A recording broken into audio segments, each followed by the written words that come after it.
présenter justement Civitas, parce que ça veut dire quoi? C'est tiré quoi? Civitas? Civique? Citoyen? Tout à fait, ouais. Civitas, donc c'est un nom que les jeunes ont trouvé de la sauce, donc qui vient du latin civitas, qui veut dire citoyenneté. Donc on s'est dit que c'était vraiment le bon terme pour parler du festival. Et donc oui, c'est la 4e édition. En gros, c'est notre fête de l'humain à nous, en fait, tout simplement. C'est la fête de l'humain des quartiers populaires. La fête de l'humanité version banlieusarde. Voilà, et sans étiquette politique. Ah bon? Surtout. Pas d'étiquette? Vous n'êtes pas affilié dans aucun parti? Aucun parti. Sûr? Ni gauche ni droite? Non, on est parti du peuple. D'accord, parti du peuple. Ok, très bien. Et justement, le terme que vous avez abordé cette année, c'est le devoir de mémoire. Pourquoi? Tout à fait. En fait, après les attentats, il y a pas mal de journalistes qui sont venus voir des jeunes de l'association et qui leur ont parlé d'identité nationale. Et du coup, on a organisé un débat. Et il y a des jeunes qui ont expliqué clairement qu'on leur parlait souvent d'identité nationale, mais qu'on leur parlait pas de leur propre identité liée à leur histoire. Dans les quartiers populaires, il y a de tout. Il y a des Sénégalais, il y a des Marocains, il y a des Français de souche, hein, j'aime pas le terme, mais bon, on va les appeler comme ça. Et donc voilà, donc on s'est dit pourquoi pas organiser un événement autour de ce devoir de mémoire. Donc il y aura des exposants pour parler des Chibani, pour parler des tirailleurs sénégalais, parce qu'on part du principe qu'on ne peut pas demander à un jeune qui il est sans lui raconter sa propre histoire en fait. Et donc voilà. D'accord. Quels sont les thèmes qui avaient été abordés durant les précédentes éditions de Civitas? En fait, les thèmes, c'est depuis ces 2 dernières années. Donc celle d'avant, c'était lutte contre les discriminations, qui avait été parrainée par Lilian Thuram. D'accord. Là, cette année, c'est Dawala Ouattibé, que le spectateur d'Art Media connaissent très bien aussi, qui parraine l'événement. Tout à fait. Parce que Civitas, c'est aussi mettre en avant notre mémoire à nous, donc la mémoire qui est liée à l'association. Il faut savoir que Dawala parraine Zonzon 93 depuis 2008 et qu'on l'a jamais mise en avant. On s'est dit pourquoi pas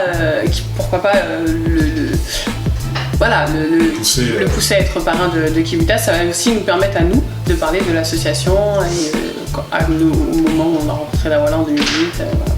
C'est ça. Combien de visiteurs attendez-vous cette année? Si on est environ 2000, je pense que ce serait pas mal. 2000. Environ 2000 personnes. Et donc, quel type de personnes peuvent assister à ce festival? Je veux dire, quels sont les visiteurs qui viennent en général pour le festival Civitas? Franchement, c'est un événement familial. Parce que du coup, on fait appel à des associations. Il faut savoir que Civitas, sans les associations, n'existerait pas.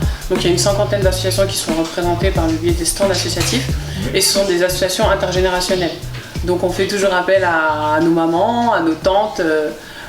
Quand je dis nos mamans, nos tantes, ce sont ces grandes personnalités qui sont dans les villes, qui ont été militants associatifs avant nous et qu'on aime beaucoup et qu'on apprécie énormément. Et donc voilà, donc c'est vraiment un événement intergénérationnel. Les associations sont intergénérationnelles et multiculturelles. J'ai vu qu'il y aurait aussi des invités, on va dire, un peu VIP. Donc, est-ce que vous pouvez nous donner quelques noms, quelques guest stars? Ça, alors, on n'aime pas trop le mettre en avant parce que nous disons que pour venir à Civitas, il faut venir vraiment pour la cause. Mais bon, après, c'est vrai qu'il y a des personnalités comme Mokobé que nous sommes obligés de citer. C'est vraiment quelqu'un qui nous a aidés pendant la campagne, c'est quelqu'un qui nous explique à quel point c'est compliqué pour les artistes des fois de soutenir des événements sans être financés. Donc il y a Mokobé, il y a Dawala bien évidemment. Après, on a fait appel à des groupes comme Los Cromos, comme XV Barbare, comme la DEA, comme NAC Mendoza, voilà, donc il y a plein de personnalités comme ça qui nous soutiennent et qui seront là au festival. Et où est-ce qu'on peut vous retrouver si on veut assister à ce festival? Alors ce festival, il a lieu aux Espaces V, avenue Jean Fourgault, 93 420 Villepinte. En transport, il suffit de prendre le RER B, de descendre à la gare de Sevran-Bedotte et de s'arrêter à l'arrêt Jean Rostand en prenant le bus numéro 15. Voilà, c'est assez accessible, même en voiture. L'objectif, c'est vraiment de créer un événement festif mais conscient.